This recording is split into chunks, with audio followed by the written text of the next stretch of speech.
So, welcome to the Eccentric Lady Society. I'm here today with Ava. Hi.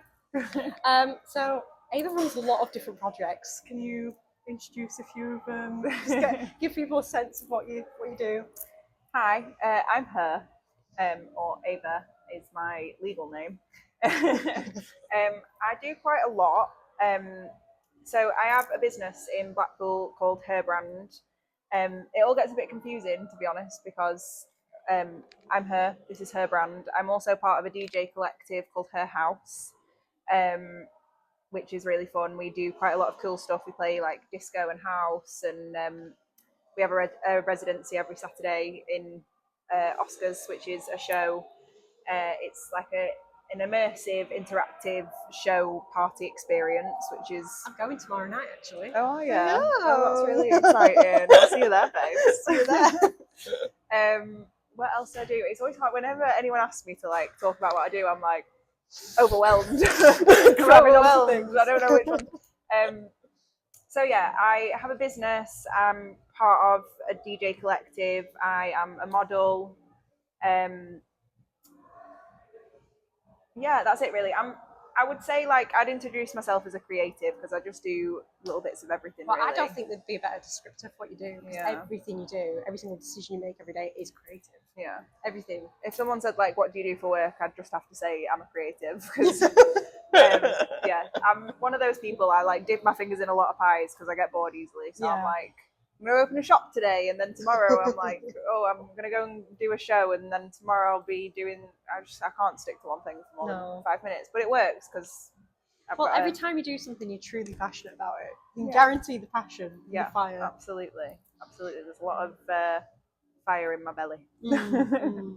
So where did this journey start? Like I've met you when you were doing Her Groove at the Reclaim Night, and that's when I first knew about you. And then I've seen you just do really interesting things like the Midnight Cabaret. I mean, her brand, the shop. Well, like I say, I'm just a creative person, so I guess it started at birth, really. I've always known that I didn't want to do like a typical job.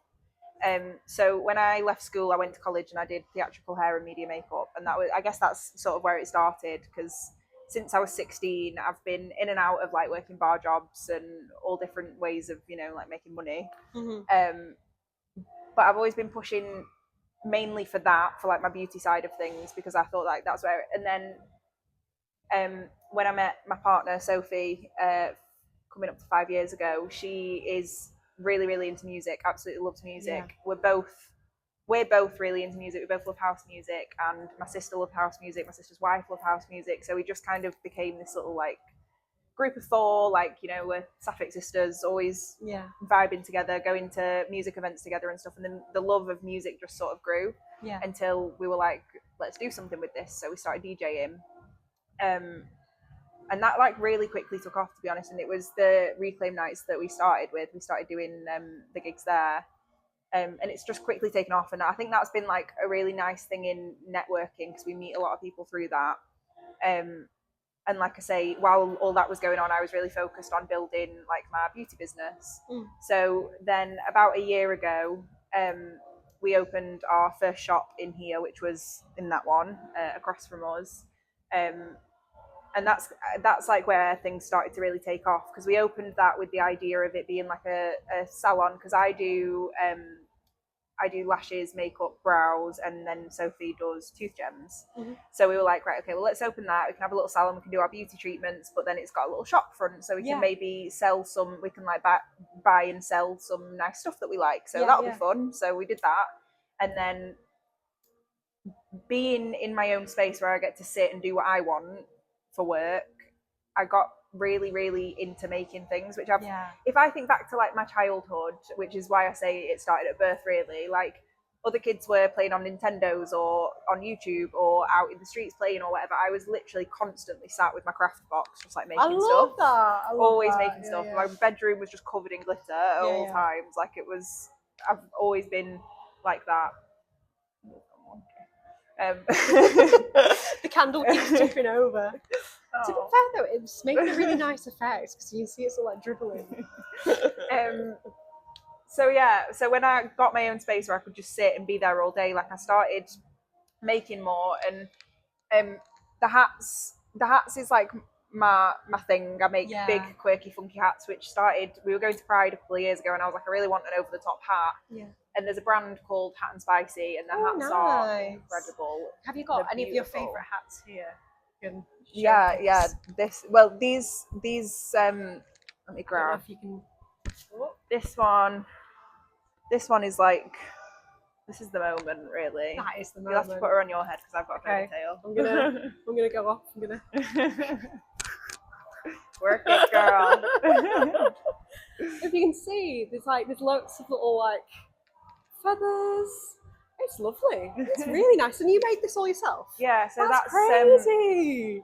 This is real ostrich feathers. So that's amazing. This is my baby. I love that. And then my other like piece is this one in the corner. I don't know if you can see it from over there, but it's I'll move out the way. I think they can. It's big. It's got tassels all the way to the floor. It's very grand. I love it. I absolutely love it. So yeah, the hats started because we were going to Pride, and I really wanted a Hat and Spicy, but they're expensive, and rightfully so, because they're incredible. So check out Hat and Spicy, because I'm going to give them creds because they're amazing at what they do. But yeah, so Hat and Spicy, I really wanted one, couldn't afford one, so I was like, I'm just going to make one myself. So I just like got some feathers and some hot glue and glued a load of feathers to a big hat and wore it to Pride. But then from there, it kind of motivated me to. I'm the type of person that I'll do something once, and I'm like, I'm going to make that my whole career. So that's I made that one hat, and then I was like, I make hats now. That's so cool though, and there's no one else doing it like really that cool. in the local area. Yeah, they're cool. They're very extra. So yeah, being in my own space, like I started making more hats, and then from that, I've like just started making, and I think where I'm at now is like I've got to a point where I've spent the last 8 years building up my beauty business, and now I'm like, oh, that's not what I want to do. But it's really good because at this point, like the whole time I was trying to build up my beauty business, I had to be working in bars and stuff while that was building up. Whereas now, because that's at a point where I can live off it, I can do that while I build up my creative, like the things I want to make. Because I want to be a fashion designer. I want to make clothes. I want to make hats. I want to make clothes, all that kind of stuff. But I also have got really into making like home decor, which I make disco dolls, which are an original design. I came up with them and I've just launched them. It's those. I'll grab a little. I've got a mini one, so I'll show you. I love this. I love this. So this is a mini disco doll. I've got bigger ones that go right up to like 30 centimeters. But yeah, so I came up with the disco doll and I love it and I really enjoy making them. And then obviously I made the mannequin that my hat's on, and I made another one of them for my sister. So I've got really into making, like, I just love making. I just love being creative and making. So yeah, it's been a bit of a wild, bumpy journey with all sorts of avenues. But I think like for the first time in my life in the past few months, I've started to get a bit of a clearer vision of like you're finding yourself. You have to do all that to be where you are now. Yeah. To get to this bright, colourful, crazy place, it took a lot of figuring out. But yeah, I think like I know like the path I'm on now. Like I'm a designer is what I'll say, because like I don't just specifically design one thing, because I love interior design. Like I don't do it professionally, but I'd love to get into it. I've done quite a few spaces. I think this is probably my fifth or sixth space that I've flipped. It's lovely, the energy as well coming through. Like it's so warm and it feels fun, like really fun. I love that. That's what we're like going for. We want it to feel. The main thing about this place is that it's a safe space, and like we really want to encourage people to come in and drop the suppression and just be themselves and like be creative and colourful and wild and weird and loving and open, and like that's what this space is about, and that's what this table is about. Like this table is, I'm really excited about it. Like obviously we've just moved into the bigger space, so we put this table in, and the idea of it is to have like a creative space where we can encourage other people to be creative as well. I love that. Because like I say, I'm such a creative person, and like that's what keeps me alive, is creating. And I lost it for so long. Like as a neurodivergent teenager, I learned to mask and to suppress and push everything that was important to me down for a very long time. And I ended up in a really bad place. And then I've spent the last 4 or 5 years really working on that, really like working on being free, being me, not caring about all that kind of stuff. And like I've just said, like getting back into being creative because I had it as a kid and then I lost it. Yeah. And getting back into being creative has literally saved my life. Like I don't know who I would be without. And when I say creative, I don't just particularly mean making something. I mean dancing, singing, music, art, everything. Just like being creative has saved my life completely. It's so like the spirit of living, isn't it? Yeah, so that's like the point of this table is to encourage other people to be creative, particularly women and queer people. We wanted to create a space where people can come and be part of it also because like we want people to feel like this is a community because again it's a safe space and we want people to feel like they can come in and be themselves. So we're going to put on workshops and we're also going to make it that people can just come, sit down, we'll give them the supplies, they can make their own disco doll, they can make their own bracelet, necklace, whatever. And yeah, like just be in the space, using the space, being creative. Other people walking past seeing them being creative might encourage them to go home and be creative. I just want to spread the passion for creativity because it's, you know, like I think women can get into it a little bit easier with like paint and sips and that kind of thing, like becoming more of a thing now. But like as humans, we're all creative. It's just so suppressed, and it's like art will literally change your life. Like if you get into creative, and I hear so many people saying, "Oh, I'm just not creative," and I'm like, "It's in there. It's in there. We just need to pull it out. We need to bring it out. It's in there. We can get it out. You just need to, because you know, in the same ways that I'm creative, you're not going to be creative, and like we're all creative in our own different ways. It's just what does it for you. Like obviously you sing and do your stuff and that's what does it fit, whereas like I'm not a singer. Like that would give me huge anxiety. It wouldn't. So like we all have our own different ways of expressing our creativity. It's weird. I feel like you have a sense of what it is you're supposed to be doing from a really young age. You know when you're in the wrong place. 100%. It's that weird. Like when I was a really small kid, I remember like shutting my eyes and like, you know, like I loved making music on the piano. I remember shutting my eyes and imagining myself like playing the piano and singing. And that was like when I was like 5, 6, like really young. And like painting as well. And then like, you know, like I was like, no, this isn't realistic. Suppress. And I think that's kind of like a journey that everyone goes on. And in order to feel happy again, like, you know, from like my therapist has taught me like, you know, if you're struggling with depression, a really powerful thing to do is to reflect on things you loved as a child and then to try and do that as an adult. And oftentimes if you try and pick it up as an adult, you've got so much more patience than you did as a kid, so you'll like go even further with it. You know, do you know what I mean? Absolutely, 100%. Like we are who we are from birth. And like I think when you get to adulthood, you've got so many people, you've just got so much outside noise telling you what you should do, who you should be, where you should be. Like you should like this, you should do this. Whereas when you're a kid, you don't have that. So like what you're into and what you do is it's what you want. And then you get older and there's so much pressure from outside sources to be and do certain things that you just, I think like a large proportion of the population has just lost themselves. And it's like, that is such a beautiful bit of advice I feel that you've just given. Like think about what you liked as a kid because you will still like it now. You will. And you know what, you'll bloody go for it. Like I like used to be really good at drawing and then I was a bit crap at drawing, and then after getting that advice from the therapist, like, right, I'm going to do lessons, and I had so much passion for it, and now I'm better than I've ever been before, even before when I was like 16 doing it at GCSE and really good at it. Like I'm overtaking that because like you have fire in your belly for these things and you'll really go for it. You just gotta jump into it. You can't even if it's crap. Fake passion.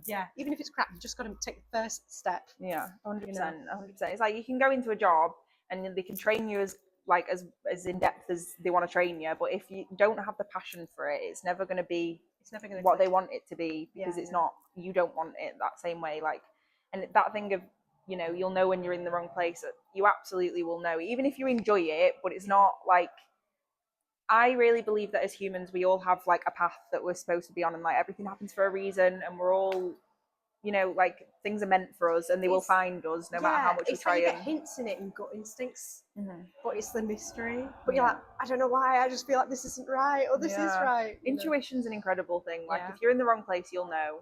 And like it might take you a while to figure it out, but yeah, we are who we are, and like you can't change that. Can't change that. And Don't try. My next question was, how did you meet all the members of her house? But we've kind of gone into that, but you can talk about that if you wish. Yeah, so we're four, and me and Ashley are sisters. So obviously I met her when I was born. Oh, no way! But I'm just going to take a second to talk about her, to be honest, because she's just like the best thing ever. Like, I love her so much. She's honestly like, Ash has been like my mum my whole life, my second mum. Like, we're 13 years apart. She's 13 years older than me, and she had two little brothers, and obviously she's a lesbian, and we are who we are from birth, so she's always been one.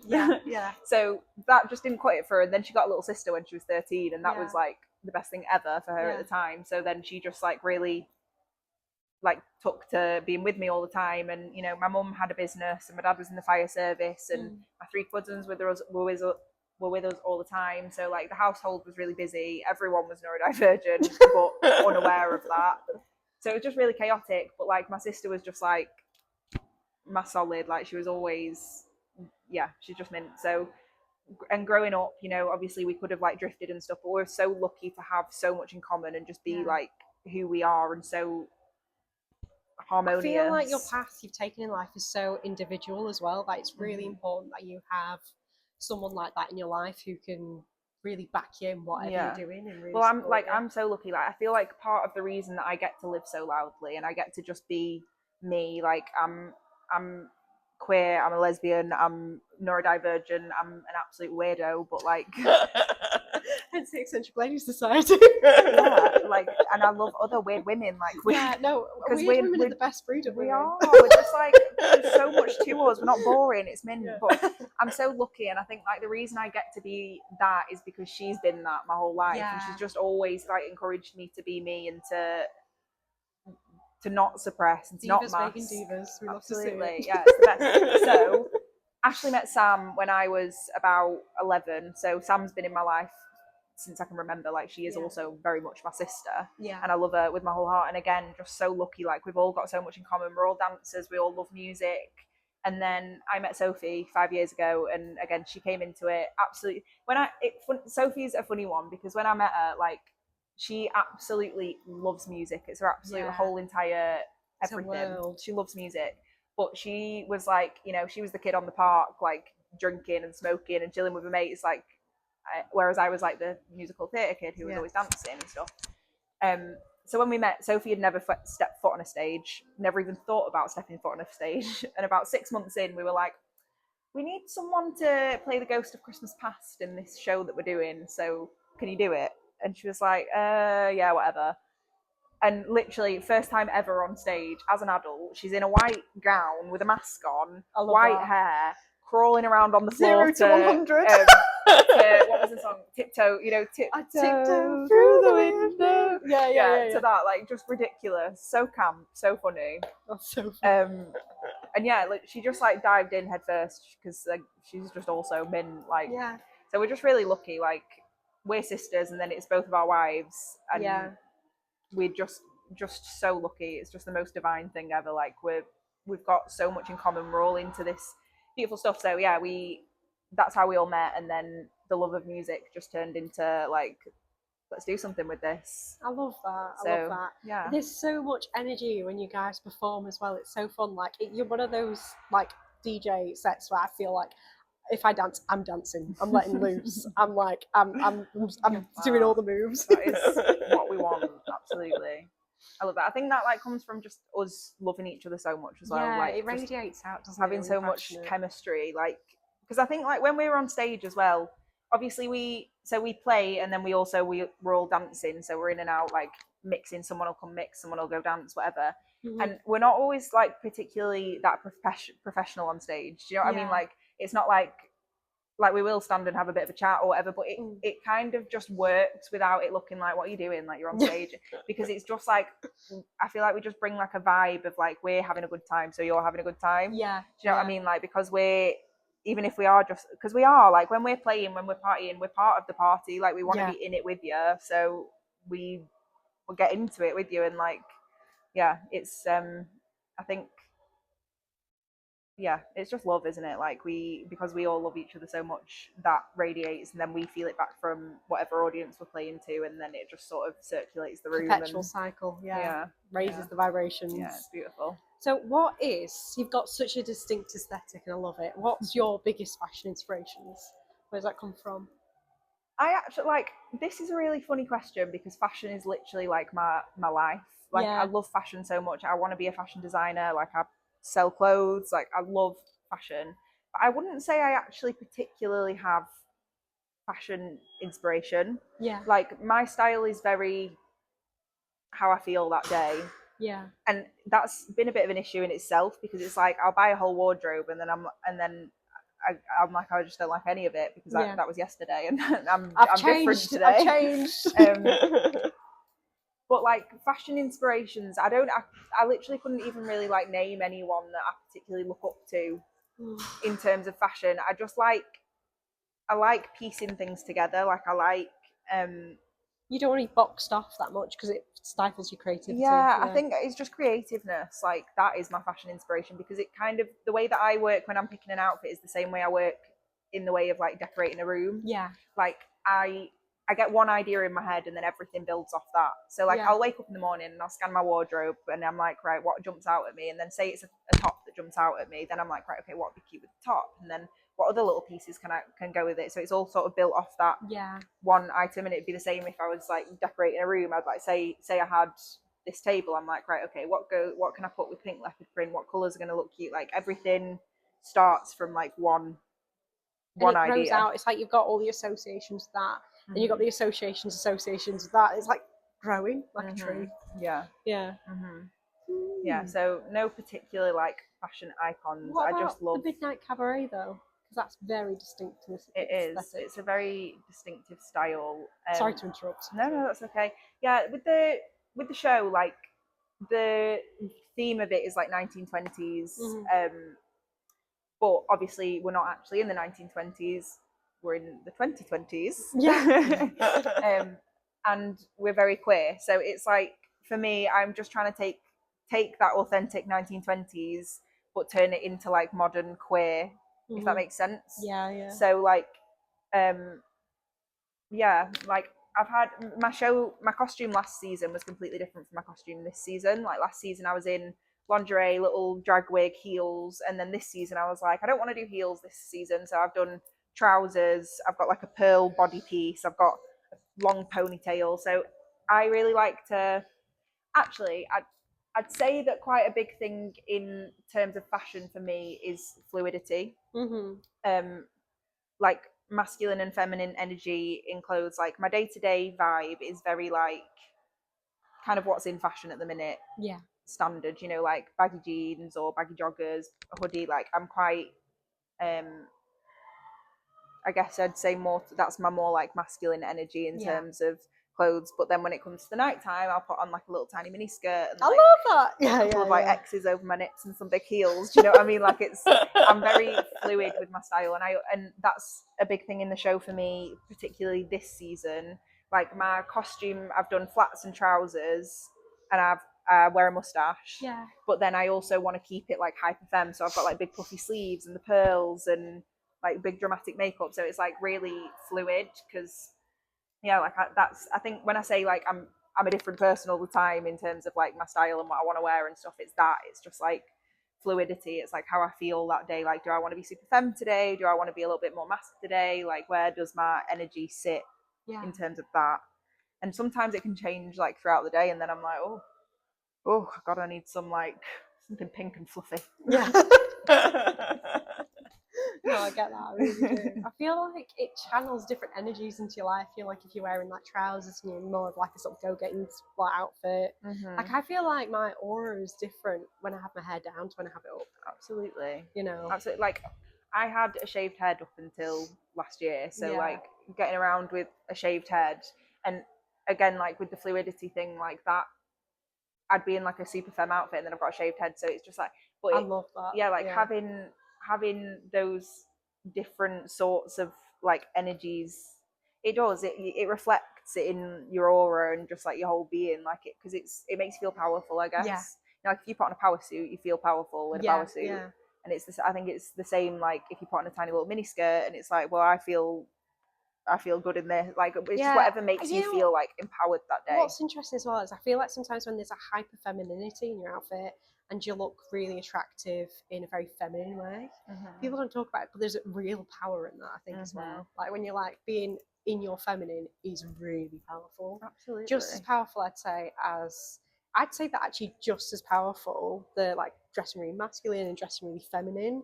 If it's like hyper feminine, hyper masculine, but like in different ways, if that makes sense. I absolutely agree. You know? I absolutely agree. The whole entire way that society is built is to cater to like men and the way that men feel about things. So like, I'm obviously like, this isn't across the board. There is men that will feel differently about different styles. But like generally, men like pretty women, but quietly pretty. Dress quite plain, jeans, nice top, keep it simple. When you start getting loud with it, and it's like, yeah, I look good and I stand out, and I'm standing out loudly, like that's intimidating to men, because men are taught from birth to be loud and to take up space, which is why when you walk down the street, you can constantly hear them making noise. Whereas when we walk down the street, we're quite quiet, and because we're taught to don't overtake the man, like no, suppress yourself, don't be big, be pretty, but don't be too pretty. Like you've got to keep that balance that the man is in charge. So like when women dress super feminine too, like it's taking up space. Yeah, you're taking up too much space, and that's intimidating to them. They'll make more noise, they'll get louder. Like if I'm dressed in like, say I'm in the office and I'm like in sort of like in my trousers, shirt, like I'm almost like dressed in sort of like the masculine type power sort of attire. I feel like I embody this energy of going after things. But when I'm hyper, like more feminine, I've got my hair like curled and really big and wearing like a really like, very, attractive sort of like get up that's very female sort of dress, high heels, all that. I feel like I'm in like, it's powerful in a different way in the sense that like I'm very noticeable and I'm in my receiving and I'm like, you approach me and I choose whether or not you deserve to be in my space. I know that sounds really weird. No, but it's like my psychology changes. Yeah, it's like a different kind of power. It absolutely does. Like feminine and masculine energy are such strong forces, and like I really don't like or agree with like gender roles and like men and women, and this is for men and that's for women. But masculine and feminine energy is very real. But so I kind of identify as gender fluid, and when I say that, like I'm not like I'm a boy and a girl and I go by all pronouns. And when I first got to the realization that gender fluid was for me, like that was where I was with it. It was like I like all pronouns. I'm like, But as I've like come to understand it more, I'm like, there's masculine and feminine energy, and the way that I describe it is like my masculine energy is purple, not blue. If that makes sense. So it's like it's like female masculine energy, and it's such a strong power, and I feel like that like I don't know whether it's harmonious or clashing, to be honest, but like that balance, the constant balance of masculine and feminine energy in my life as a queer woman, like it's something I have to kind of stay on top of, because I don't have any men in my life really, like apart from like my dad and stuff. Like I don't have any men in my life, so balancing that like masculine and feminine energy, I don't know, I suppose that in itself is a bit of a power, because it's like you say, you've got that, like you put on a power suit and you feel like it's more like masculine powerful energy, but it's still like feminine masculine energy, if that makes sense. So like I just love that. Like I could talk about it for days. I love finding that masculine energy without it being a man. Do you know what I mean? Like I just love like the balance of masculine and feminine, and like them working together, because I think because in society there's such a thing of like man, woman, this is for men, this is for women, and it's like that. I love when people can take those two things and just make them like this fluid, beautiful thing that just run alongside each other, because that is just like what it should be across the board. Like masculine and feminine energy do just go hand in hand and work well together, but there's so much rules around them that it then gets really tricky and hard and like clashy. Yeah. I think that's right. Yeah. Mm-hmm. Okay. Next question. Dance and performing. So you're a very confident person, which I really like. And I'm asking this question more for myself because I found I've had to grow confidence. Have you always had the confidence, or have you been in a place where you've always known you're like you're this icon and you've just been waiting for other people to catch you up?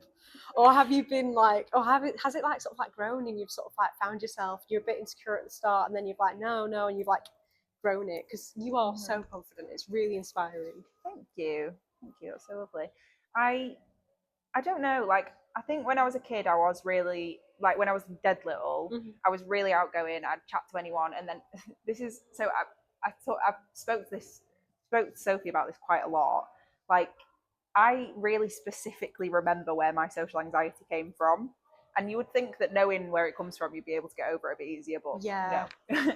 Yeah, So, no, I like, get that. when I was dead little, I was really, really confident. And then I specifically remember this one time I was in France on holiday camping, and there was a water slide on the campsite. And I went to the top of the water slide and I said to this other little girl, like, do you speak English? Because I clearly wanted a friend. And she looked at me like I had two heads because she clearly didn't speak English. And I remember that was the first time I ever felt that, like, overwhelming, like, social anxiety, embarrassment. And I think, like, it got worse and worse from there. And, like, as I grew up, I got really, like, I really struggled to like get grips on my social anxiety, and it got worse and worse. And then when I was a teenager, I got to the point where, like, I just, like, I wouldn't speak to anyone. And I danced my whole life, like my whole teenage years. I wasn't really bothered about my friends at school or being part of that community, because my community was my dance friends. Like, that was my whole life. And I've always been quite confident on stage, but I've always said, like, I would rather dance in front of 5,000 people than stand and talk to 10 people, because I've just got so much social anxiety when it comes to, like, speaking and stuff. But, like, my body and movement and stuff, I've just never had that, like, I love that. anxiety around, which is I mean, when you get balance. up on stage and you're fully going for it, it's like watching someone getting taken over by another. I know it sounds really weird, but, like, because I spoke to you before you went up at the Reclaim thing, and you were kind of like demure, shy, be like, oh yeah, I do a bit of dancing, and then and then you came out and you had this hair, this incredible makeup, this outfit. It was like, and you're just fully going for it, and you're like looking out, and you're really in your element, and it's just like two different people. It was crazy, like the switch up. I am two different people, like, on stage and off stage. But my, like, the vibe that I go for as a performer. So I love that you just said, like, it's like someone else taking over. Yeah. Like, the vibe that I go for, I want to. And someone, one of our friends, came to see the show for the first time, and he said to me after, he was like, "You're very ethereal on stage," and I was like, "That is the exact word that I would say I'm going for." Like, I love that. I love that. That's really accurate, I think. Yeah, that makes me so happy, because that's exactly the energy I want to give off. Is, like, just, like, out of this world. Like, what is that? Yeah. Oh, it's amazing. Kind of thing. But yeah, confidence wise, like, it's definitely taken a lot of building up on stage. I think so. When I danced my whole life, and that was like, to be honest, as a neurodivergent kid, like, the stage was probably the only place that I felt comfortable. Like, I really struggled in, like, social settings, struggled with my peers, like, all that kind of stuff. But on stage was where I really just, like, thrived. So it's a bit weird. Like, I was never very confident, but that was where I was confident. Yeah. But then when COVID hit, I'd just turned 19. So obviously dance stopped. We couldn't do that. So I stopped going to my classes, and obviously I was 19 and we were locked in the house. So I then found, like, drinking on FaceTime to my mates, or sneaking around into my mate's house for little parties and stuff. And, you know, over COVID, that, like, became my life, just, like, having fun, and I didn't really think about that. And then when it came back to normal life, it was really difficult to get back into performing and dancing, because my whole community was like my peers, my dance friends. And then because of the age we were all at when COVID hit, none of them came back. Yeah. And again, as a neurodivergent person, I really struggled to go back when it was so different. Yeah, like, I wasn't going back into what I knew. I was going into the kids that were, like, I'd known them all the whole lives, but they're a few years younger than me, and they were the kids, like, they see me as older, I see them as younger. Like, they weren't my group of friends. So, like, getting back into it and feeling like part of the community again has been really difficult. Yeah. And it's taken me a good few years, but like now I'm at a point where I'm like back in it. I'm loving it. Like I've got my community back. I'm on stage. It's so like I've had to build up that confidence again. And like I remember the first however many times going back to classes and stuff, like trying to make myself dance in front of people, even just in the dance studio with people I've known my whole life, was really hard. Like I'd have to really push myself to not feel insecure. So it's crazy like what a couple of years off can do, because I had to start again with like building up confidence. But obviously I've had 15 years of it being my whole life before that, so I had quite a good base to start with. The soil was very fertile to grow from there. There was something you said before as well, which I really loved, which was this is off camera. We're just chatting about confidence and whatnot, and it's like you're only embarrassed if you choose to be embarrassed. Yeah, I can't take credit for that. That is Sophie. That's my partner. She has. I know. I keep side eyeing it. I'm like, oh my god, stand up, girl. There we go. We're good. Sophie she's such a beautiful person, and like I don't think I would be where I am without her. Like she's mental health wise, the things that she says are just beautiful, and like that's a direct quote from her. That came from her. She said that to me. Thank you, Sophie. I don't even know like when she said that to me, but it's really stuck with me. Like you know, if you want to do something, you're like, oh, but it's embarrassing. Like, who is really telling you that it's embarrassing apart from yourself? Yeah. And if someone else says to you it's embarrassing, unless you actually take that on and feel it, it can't be embarrassing. Like that's just their opinion. It's not actually like nothing is embarrassing. Embarrassing is like a made up concept. Yeah. So if someone says something embarrassing, that's their opinion. But if you want to do it, because the only person that can be embarrassed about it is you, and just don't be. Yeah. Like it's not that easy, but 100%. It's a mindset that you have to really train yourself. Also, when you embody whatever it is, like, you know, when you suddenly accept, no, this is who I am now, my self-perception is changing. I am this kind of person, I'm a performer. And you embody that confidence, and like you go on stage and you're like, this is who I am, and you're like fully interacting, you're making eye contact. People see you like that. People see you how you see yourself. You know what I mean? I don't think people realise that. If you're kind of coy and a little bit, like, people perceive you as... Does that make sense? Yeah, absolutely. Another good quote directly from Sophie is... Thank you, Sophie. I know, is like, she said to me, like, if, you know, no one, you're not doing life for anyone. Like, you're doing it for you. So, like, if you want something and other people think it's weird, they're not for you. That is. Do you know what I mean? Like, if you have a burning desire to do something, like, this is what I want to do, this is where I want to be, but you're worried about what people are going to say, if they have a negative opinion of it, they're the problem. Do you know what I mean? Because that's for you, that's your life, and it doesn't matter to anyone else. Like, your life is yours to do with what you want. And we've all got so many, like, oh, well, I can't do that because this person, because I can't do that because of this or because of that. And it's like, if you want it, just do it. Because if anyone has any negative opinions about it, then they're not your person. I love that. Like, that's so true. For me, like, again, like, so like loudly, openly me, and I know that people will view me as a weirdo, but that's fine, because if they're not your people. If you don't get it, you don't get it. It's like with the disco dolls. I know that they're weird. They're not going to be for everyone, but the people that get them will love them. Yeah. And I feel like it's the same with me as a person. Like, if you think I'm weird, then you're not for me, and I don't want to know you. I'm not interested. Whereas if you think I'm really cool, then I think that's really cool. Yeah. And let's be friends. Let's chat. Do you know what I mean? Like, if someone doesn't get you, then they're not for you. Yeah. Your vibe attracts your tribe, so to speak. Yeah. Definitely. I feel like as well, you have to be authentically yourself, so people who like are looking for you can find you. If you're quiet and you're not loud about who you are, you'll never be found. No, and it like you won't be happy. You won't be happy. You've got to be you to be happy. And it's like, you know, obviously as a business owner, like when I first started out, I was on this whole thing of like, oh, you must be professional because you need to keep clients and blah blah blah blah blah. Whereas now, like, I'm a few years in, and I've got to a point where I'm like, no, I will run this business as me, because and this came, I learned this on like a social media course that I did, but basically the girl said, like, your clientele is yours and they're for you, they're not there for what you're selling, because they can get that anywhere. Do you know what I mean? Like, there's so many lash techs and makeup artists, they can go to anyone, but they're coming to me for me. So like, when people get in my chat, obviously I'll still keep like a level of professionalism, and I'll like feel out what I can talk about with certain clients, but I'll always bring as much authentic me to it as possible, because I'm like, these people are here for me, and if they come for an appointment and they think, oh, you know, then they're not my client, and that's fine. They can go to someone else, and I encourage them to, because it's also, I want to enjoy my job. If someone's coming for eyelashes, it's a 2-hour appointment. So if the things I'm saying you're not agreeing with and we're not vibing, then I'm not having fun either. Yeah.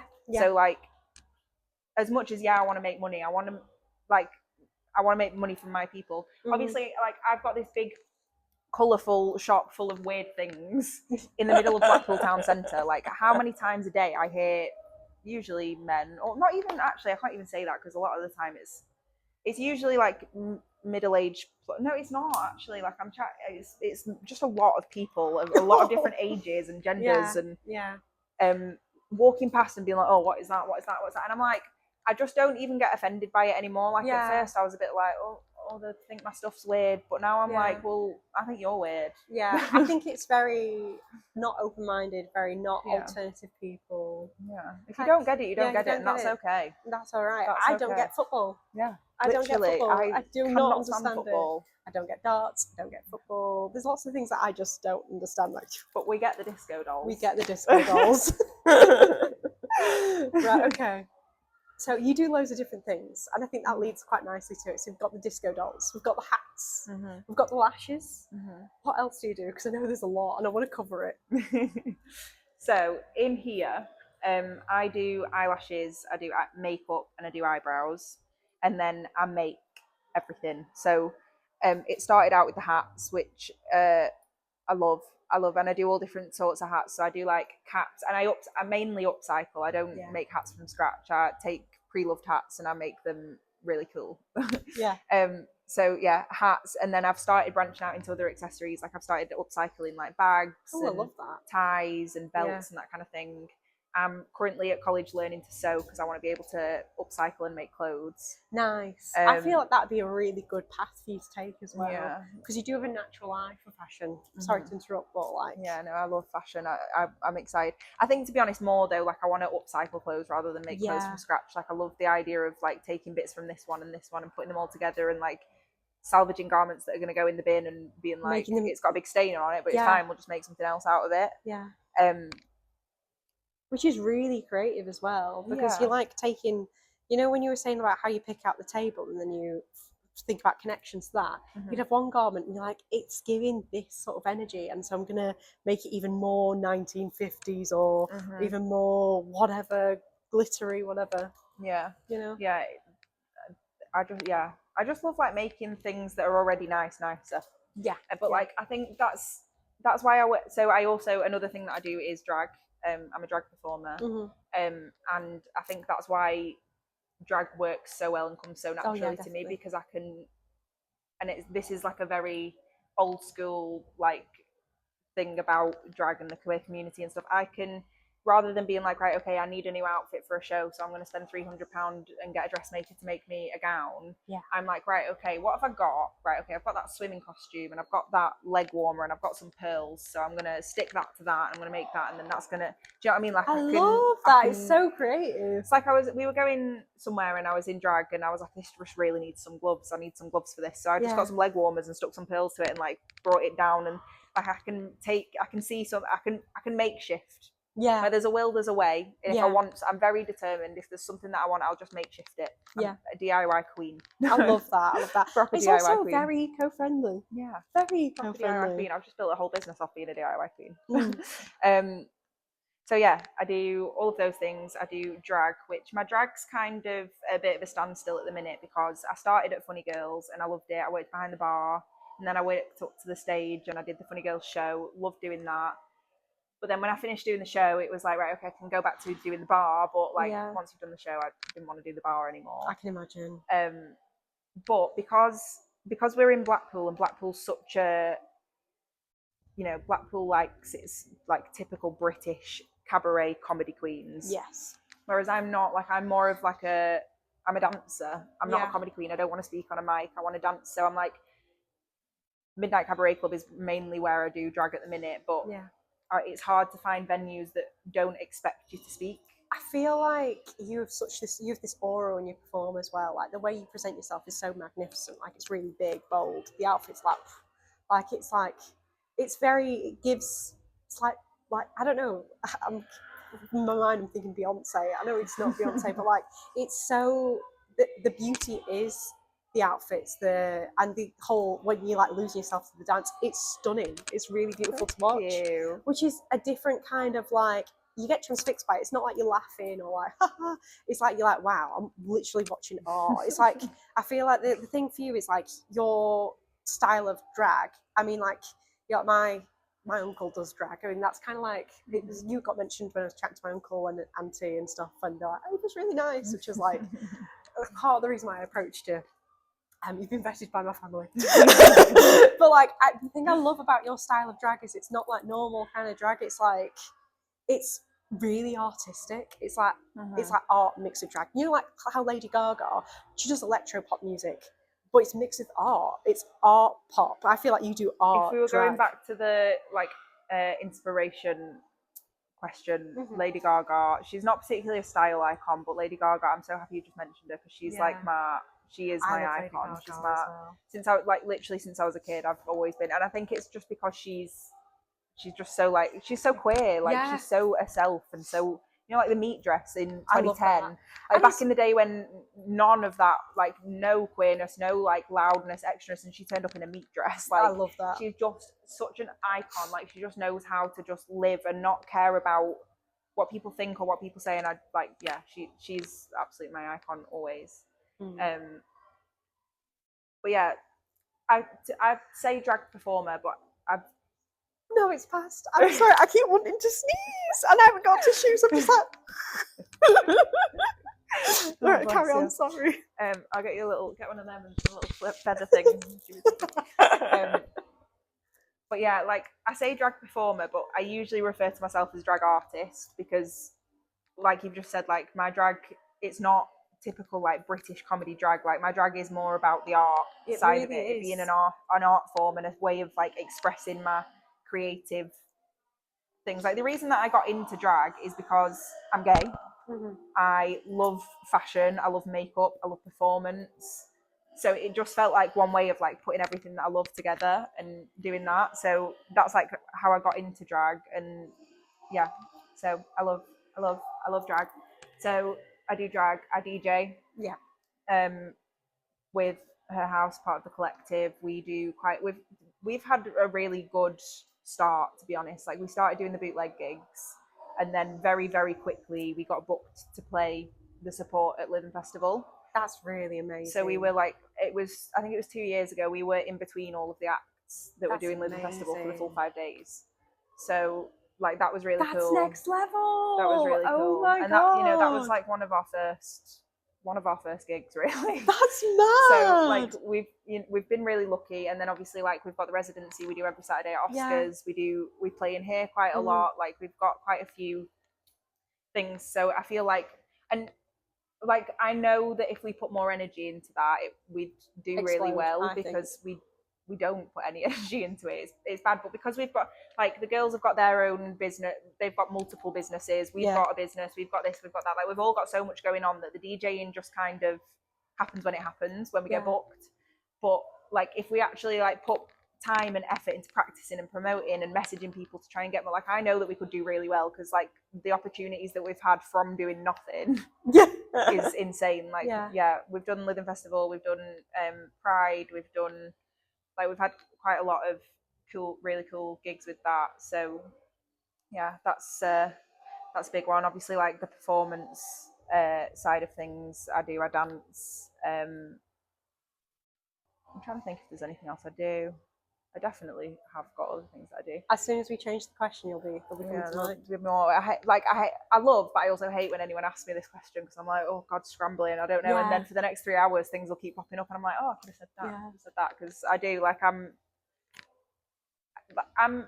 It's fun because I've got so much that I do, but like I always say to everyone, I feel like if I just picked one thing, I could be really, really good at it. But there's so many things that I'm like a little bit good at, but because I do everything, I don't like focus enough time on any specific thing to be like mint at that one thing. This is me. So I'm like, I can, if you know, if you're like, oh, what can you do? Like, what service can you offer me? I'm like, probably anything, but it might not be the best. Yeah, of the I'll best. give it a go. But I'll give it a It'll go. be cool. I'll make it look good. You know what I find is interesting how you said about the DJing. So like with the podcast, I keep finding in life like things I start off and I'm like not that passionate about or go and things that I start where I'm like, this has to work out no matter what. People won't pay attention to it. Like the podcast, like I've not really been promoting it that much. Like the podcast is literally, my intentions are so sincere with this. It isn't that I like somehow get famous. It's just that I think there's a lot of really, my favourite kinds of people are eccentric women. I love it when women are just marching to the beat of their own drum. And like, and I think the reason why the podcast has been reasonably successful is because I think people can tell that I'm sincere and it's not like it's genuine, isn't you know it? what I mean? Like you're not sitting in a room and like putting it on. Like you're genuinely interested in what I've got to say, or whoever you're interviewing's got to say, and like that shows because then it's not a fake conversation. Like we're sat here actually chatting and like interested in each other and what's going on. Whereas if you just like set up a podcast and it's like you're just trying to get famous, you're just trying to get somewhere. I think a lot of people do that, you know. Yeah, you can see it. Yeah, but like I don't have any sort of desperate energy from it. It's just literally so I can meet and chat to other nutty women. Excuse to let's be nuts together. Yeah, no, that's I actually really feel like I want to set up a podcast for the same reason. You like, have to. Just because I mean, mine wouldn't particularly be to interview, like to speak to women about their lives as much as I absolutely love that and would have a lot of fun doing that. Yeah. I would probably want to talk more about like queer issues and misogynistic issues and that kind of stuff. Well, that's like your passion. Like that's what makes you fiery, and everyone's got different things that makes them fiery. Yeah, but I would, but like you're saying, like I like the idea of setting it up, not particularly like to put it online and get views, just for like an excuse to sit and actually like speak to different people about these issues and hear what they've got to say and put my points across and whatever. And then if people at home are watching that and if they learn anything from what I've got to say or from what the other person's got to say and stuff, like, I think that's a really nice like human connection thing. Definitely. And I feel like we live in an age where everyone's on phones and people aren't connected like that. It's important to, I mean, it's the standard. I feel like such a cliche saying that. I realise we've said it so many times. But I feel like the most authentic human thing to do is to sort of sit by a campfire and chat about things. Like that is when I feel like I'm living the most. I'm making things. Human connection, like it's so important, and we just don't know how to do it anymore. Like we're all so used to just like I really struggle to say things to people. I have to text it. Yeah. And that's not healthy. That's not good. Like, it's really not good. I'm so confident at like, let me put it in an email. I'll write them. I'll tell them exactly how I feel. But then they'll walk in the shop and be like, so do you want? And I'm like, no, it's fine. It's fine. I don't even care. Like we've got so comfortable at like expressing ourselves through social media or through text, and it's just like it's not a healthy way to express. It's not real. Yeah, 100%. So like sitting and actually just having a conversation with someone. And also I think like something I've really observed about people is that no one's actually interested in what each other has to say. Like when I listen to other people having conversations, I'm like, you're having two different conversations. You're not listening to what you're saying, and you're not listening to what you're saying. You're just waiting for them to shut up so that you can say your point, and you're doing the same thing. And like it's like an echo chamber. Yeah, and like a lot of conversations I'm hearing, that's it. You're just like fighting to say your point. You're not interested in each other. So I think this, like when I message you today and say like, what are we going to be talking about? Like, what are we chatting about? And when you said what you said, I was just like, that's so lovely. Like, it's so lovely that you're actually, and like when you got here and I was like, do I ask you questions back? No, like, I don't know how this works. That made me a bad host. I think it's so lovely that like you're interested in just hearing what people have to say about themselves. Like it's because it's just so rare these days. Like no one's interested in anything but like what's going on. I think that makes people boring, you know. All the most boring people I know are not interested in other people. They've like gotten inside this trap of narcissism and they don't look out into the world. You can't be creative and you can't be creative in your speech. You can't be creative in what you create if you don't look out and you get inspired. Absolutely. You know? Inspiration comes from everywhere, and like inspiration isn't particularly like, oh, I've seen that, I like it, I'm going to copy it. Yeah. Inspiration is just that, like speaking to people, seeing things like, you know, I had done this with you and now I feel inspired. I'm like, oh, maybe Start I'll set up a start podcast. start Do you know what I podcast. mean? Like, it's, yeah, chatting to people, being out, like, community is so important. Like, building that community and knowing that there's other people that are into the same things as you and care about the same things as you. 100%.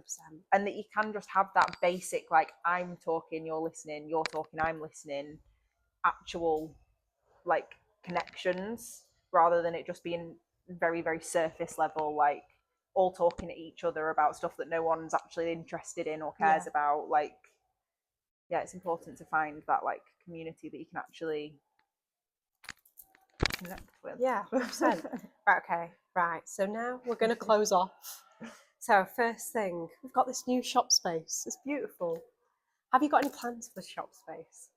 Yeah, I'm excited because I feel like I've kind of already sort of, like, touched on things. But when we were in that shop, like, I didn't really have much passion. We opened the shop and it was like, oh, I've got a shop and I'm doing my beauty stuff, which... Oh, just for context, sorry. The reason why she was looking over there is because there's this tiny little unit. We're in Navington Market. If you're not from Blackpool, it's like this big... There's a food market there and there's, like, lots of little shops. And there was a tiny little unit and it was, like, the first shop you'd ever opened and it's across. And now you're here in this much bigger space. Yeah, this one's about 3 times the size of that one. Which you can't actually see all of it on camera. It goes that way quite a bit and it goes that way a little bit as well. But yeah, so we were in there, and when we first opened, like I say, we opened it with the intention of, like, oh, we've got a salon now, but we can sell a few bits out front. And I just didn't have much passion. Like, there wasn't much room to, there was no room to grow in there. Like, we were just in there. We had as much stuff out as we could have out. I was doing my beauty. That's where my money came from. Whereas literally, I feel like the second that we've stepped into this shop, I'm just like, all of my passions just come flooding back because I've got so much room to grow. I've got so much room to make more hats. And, like, in there, I had like 3 hats out. It was a bit stale as well. Yeah. You know, have you ever heard of feng shui? Yeah. Oh, sorry, I know you probably that was a silly question, but, like, you know, like, it's like you have open spaces and it allows for the movement of energy. I wonder if, like, on an energetic level, you're having more creative ideas because energy is able to move because it's such an open space. Oh, hello. Oh, that might be them kicking us out soon. okay. But yeah, like, the minute that we stepped into here, I just had so much room to, like, I could only have like 2 or 3 hats out in that shop because there was just no room to put them out. Whereas now I've got a wall full of them, so I've got so much more, like, passion to be making and doing. But, like, this table is my baby. I'm so excited, and, like, that's part of why I wanted a bigger space, is that, like, building more of a community and like, trying to inspire other people to create. So, like, my biggest idea and plan for this new space is to like, build this and be putting on regular workshops. Amazing. Yeah. Amazing. I'd like to ideally do a workshop a week. I'd like to at least have one on, and even if it's not me leading it, you know, like, I'm interested in bringing out in other creatives to teach other things. Like, you know, I can draw a little bit and I can paint a little bit, but I'm not a painter, so I couldn't teach people, like, a painting or crocheting or anything like that. But I'd love to bring people in to do that kind of stuff. So, sort of, like, my biggest idea for it is to just have people in here making as much as possible. Yeah, really, like, that's what I'm excited about. I love that.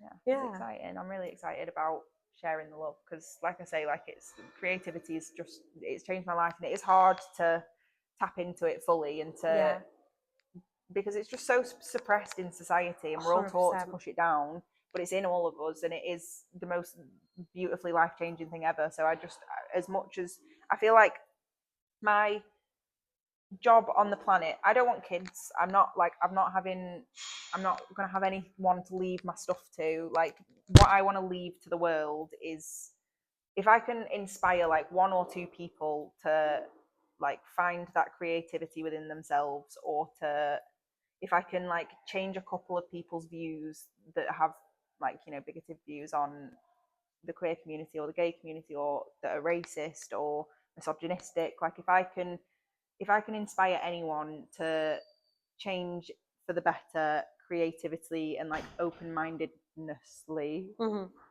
that's, like, what I'm here for. I feel I just want to inspire people to be more open and loving and queer, like, because also, like, to me, the word queer, you can be straight and queer. Like, queerness is an energy. It's like it's that, like, open, loving freeness. I agree with that. Like, that's what queer means to me. Like, and also, you can be gay and not queer. Yeah. Like in fact, a large portion of the gay community I wouldn't describe as queer. Yeah. And there's a lot of straight people that I would describe as queer. Like the word queer to me doesn't mean gay at all. It's a very different thing. It means like it's like a who you are thing in terms of like that open, loving, creative, like not suppressed, basically. Yeah. Yeah. So yeah, if I can inspire some queerness in people, that's job's done. Job's done. Job's done. And on that note, thank you so much for coming to the Eccentric Lady Society. Thank you. It's been lovely. Oh, I have a badge. I have a badge. Wait, it's at the bottom of my bag. I'm sorry. I should have had this ready. You're now a member of the Eccentric Lady Society. Oh my god, I love it. I'm gonna put it on the desk. That's so cute. So you can put that. You can have that as a pin. Babe. You know, member. Cute. It's been so nice. Thank you so much. No, thank you. I've had a really lovely time. Honestly, like because I do so much, and like like I say, like I'm not living my life for anyone else. I'm living it for me, and like I love the stuff that I do. But I know that it's cool, and I know that it's like it's interesting. I know it's interesting because there's so many like layers to it, and there's so much going on, and it's not just me either. Like it's Sophie and Ash and Sam, like my whole community, and like everything that we get up to. I know that it's really cool. Yeah. But like, it's not often that someone wants to like hear about all of it. Do you know what I mean? Like someone might ask me about the hats, or ask me about this, or ask me about that. So like to actually get to sit and just like speak about all of it.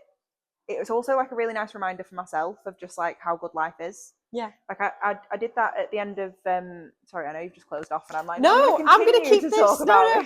I mean, just to say you might suddenly hear us like suddenly turn around and they go, you gotta head out, because we can hear Abingdon Market shutting down now. No, we will round off. But yeah, I just like at the end of last year I had a really beautiful year, like loads of really good stuff happened. Yeah. And then in November, like towards the end of November, towards the end of the year, something like my childhood trauma kind of got brought back up, and it was a really difficult time. And then obviously that sort of just like clouded that whole year for me, and I just thought like, oh god, this year's been horrible. I feel terrible, like I hate life, nothing's good. So I sat and I took like all of my favorite pictures from all the stuff that I did that year, and I sat and I wrote a big post for social media about it all. And I was like, this post isn't to show off to other people of like, look what I've done. This post is to remind, like it's just an excuse to sit and write it all down and to like see it all and be like, oh okay, it's actually been a mint year, like that's irrelevant, that's not even right now, like that's past stuff.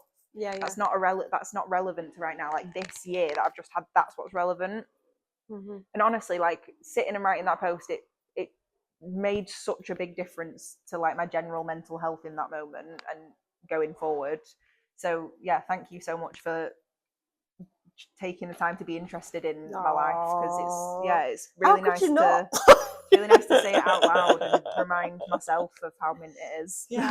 This is very depressing to say, but I always think like, if people were to pass away suddenly, I think it's sad that so many people live their lives and they don't make any like recordings of their philosophies in life, what they think about life. There's a lot of people who just pass away and then it's like they're just gone. And I like the fact that like podcasts and like long form media, it allows a bit of your essence to always exist in the ether.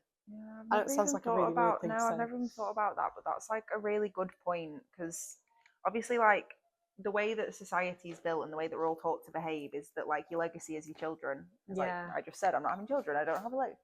That's what we're taught to believe our legacy is, but it's not. Like you have children and then they're their own person with their own legacy, and you have your legacy is like what you put out, it's what you and it's also what you bring in, it's what you know, it's what you believe. Like energy, the world runs off energy, so if you're like absorbing beautiful stuff and like beautiful knowledge and having such nice like passions and beliefs and stuff, like that goes back out into the world and makes 100%. The world a more beautiful place. And like I don't think you have to have children to leave your mark on the world, you just have to be a good person. I agree have kind beliefs. Yeah, I agree and that's even like, I love children.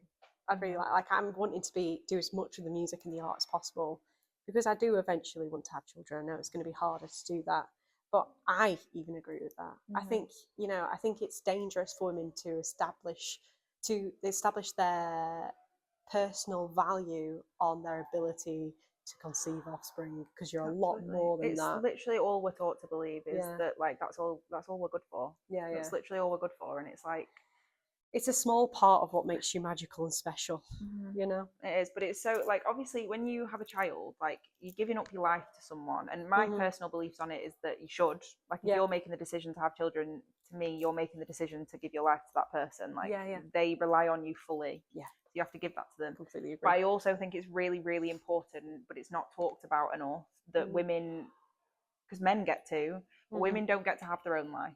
Yeah. So women have babies and then they become mum, and they're just mum. And I've seen so many women around me completely lose themselves. Yeah. And I think like more our women generation have been lost to motherhood than war.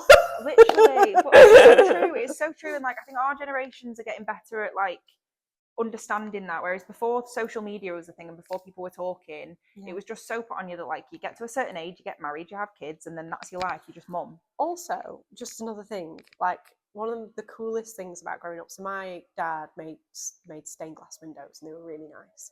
My mum paints, she's made children's books and these big like acrylic, like super detailed, like almost like pre-Raphaelite type paintings. And she also composed music on the piano. And when I was growing up, I was really inspired and amazed by the life that my parents had before they had me. And I think that's why I do, like, their example of how to live a cool life is why I'm living deliciously now. It's because I've got that as a blueprint. And I think it's so important for people to live life as much as possible. And then, you know, when they fully feel like they're ready, then have kids. But yeah, I feel like there's a big issue in society. I mean, it's tricky because it's annoying that you lose fertility with time, but I feel so many people don't find themselves, and then they have families and they end up screwing it up later on because they're trying to find themselves whilst having kids. You know, it takes a long time to find yourself, and like you can't do it when you're so young because you've not experienced enough, and like it's a journey. And like I think, like you say, so many people have kids and then they just lose themselves in that. And like any of my friends that have ever had kids, like I will always encourage them as much. And obviously, like I don't have kids, so I'm just speaking from observation. But I'll always encourage them to get a job. Because or not even particularly a job, like a hobby, something. Like so many people have kids and then they just become stay-at-home mom, and they're just mum from the minute they wake up to the minute they go to sleep. 100%. And it's like, how are you supposed to know anything about yourself when that's all you're doing? Like if you, so I would encourage you haven't got everyone, wisdom as well to help other people figure out who they are as well. I feel like if you're wise, it's so hard. Well, that's why like there's been a whole thing with like for generations, like people are raising kids suppressed and depressed because they don't know anything about themselves, so then they're passing that on, and it's just generational trauma. Like it's so important to know who you are, and because that is where happiness comes from, is knowing who you are. So if you have kids and you don't know who you are, you're going to pass that on. Whereas so that's why I think it's really important to find, even if it's like an hour a week when you're a parent, like even just 1 hour a week, a little bit of time that is just dedicated to doing something that you want to do. That's not about the kids, it's not about your partner, it's literally like whether that's as simple as reading a book, whether it's having a job that you go to that's your time to do your life, or it's having a hobby that you go to once a week or whatever, like just something where you've got a little bit of time where you're not thinking about, okay, I need to do this for them or do this for them. You're thinking about, right, what do I want? Because for me, like my mum had my sister when she was 25 and she had me when she was 37. So you know, she spent a good portion of her life. In fact, my mum's 60, mum and dad are 60, and I've just moved out this year. So like the whole entire lives they've just been parenting. And then my mum now, she's about to retire, and I can see she's a bit like, I don't know what to do with myself. And we're all like, oh, why don't you try that? Why don't you try that? But it's because she spent so long just being mum, just being business owner Jackie, just being mum Jackie, being wife Jackie, run the house Jackie, that now she's got this free time and she's like, well, what Jackie do I be now? So like I think it's so important that you keep that sense of self, like otherwise you won't be happy. Like it's so important to have passion about something that's yours. 100%. And I think on that note, we'll end the podcast. We will. Thank you so much for watching. This has been the Eccentric Lady Society. This has been Ava. You can also find Ava at Her Groove. This is her main personal drag account. Herbrand.uk. This is her shop account. at Back to Her House. This is her DJ account. Some of these run with other people as well. At Walk Like Ava. This is her modelling account. Oh yeah, that's another one that I do, modelling. Didn't put that in there. At Inside Her Home, her interior design account. Yeah. I do also have. I didn't put it on there. But I also have her house. No, oh god, I can't even remember now. No, what's this one called? Her brand beauty, which is the specific beauty side of. Oh yeah, yeah. There's so many. There's so many. It's hard to know which is which. We love a multi-talented girl. But yeah, this has been lovely. Thank you so much for coming on my podcast. Thank you for watching. Bye.